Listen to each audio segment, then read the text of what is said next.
This is കവളം മടൽ. Simple ആയിട്ട് പറഞ്ഞാൽ തെങ്ങിന്റെ ഓലയുടെ ബേസ് ആണ്. കവളമടൽ വെട്ടി അടിക്കണമെന്ന് പറയുന്നത് കേട്ടിട്ടില്ലേ? അതാണ് ഇത്. പിന്നെ ഒരു കാലത്ത് പുള്ളിക്ക് സ്ഥിരം ക്രിക്കറ്റ് സ്റ്റമ്പിന്റെ ജോലി ഉണ്ടായിരുന്നു. ഇതിങ്ങനെ ലോങ് ആയിട്ട് കട്ട് ചെയ്ത് അടുപ്പിൽ വെച്ചാൽ ഉഷാറായിട്ട് കത്തും. ദിസ് ഈസ് കൊതുമ്പ്. ഇതിനകത്തു നിന്നാണ് തെങ്ങിന്റെ പൂക്കുല അൺബോക്സ് ചെയ്യുന്നത്. ദിസ് ഈസ് ക്ലാഞ്ഞിൽ. ഒരു മാതിരി പേരാണെങ്കിലും തെങ്ങിന്റെ ടോപ്പില് കോക്കനട്ട്സ് എല്ലാം ഹോൾഡ് ചെയ്ത് നിർത്തുന്നത് പുള്ളിയാണ്. നന്നായിട്ട് ഉണങ്ങിയാൽ രണ്ടും തീ കത്തിക്കാൻ സൂപ്പറാണ്. ഇത് കവളമടലിന്റെ ചുറ്റുവട്ടത്തുള്ള മെഷ് പോലത്തെ ഐറ്റമാണ്. പേര് കോഞ്ഞാട്ട.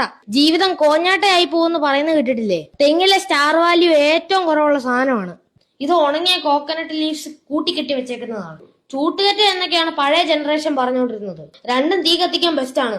ഇതറിയാമല്ലോ. തൊണ്ട്, ഇതിന്റെ അകത്ത് ചകിരി, പിന്നെ ചിരട്ട. 3 തേങ്ങയുടെ കവറുകളാണ്. തീ പിടിപ്പിക്കാൻ ചകിരി ബെസ്റ്റ് ആണ്.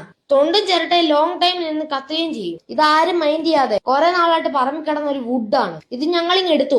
ഇത് കുറച്ച് ആഞ്ഞിലി വുഡ് പീസസ് ആണ്. ഇതൊക്കെ കത്തിക്കാൻ വീടിന്റെ അകത്ത് അടുപ്പില്ലെങ്കിലേ പുറത്ത് 3 സ്റ്റോൺസ് ഇങ്ങനെ വെച്ചാൽ സെറ്റ് ആണ്. ആദ്യം തീ പിടിപ്പിക്കാൻ ബുദ്ധിമുട്ടാണെങ്കിൽ ഇത്തിരി കെറസിൻ, അതായത് റേഷൻ മണ്ണെണ്ണ ട്രൈ ചെയ്യാം. ഗ്യാസ് ഇല്ലെങ്കിൽ നമുക്ക് വല്ലതും തിന്നണ്ടേ? അതിനായിട്ട് രാവിലെ നമുക്ക് തെങ്ങിൻ ചോട്ടിലേക്ക് പോകാം.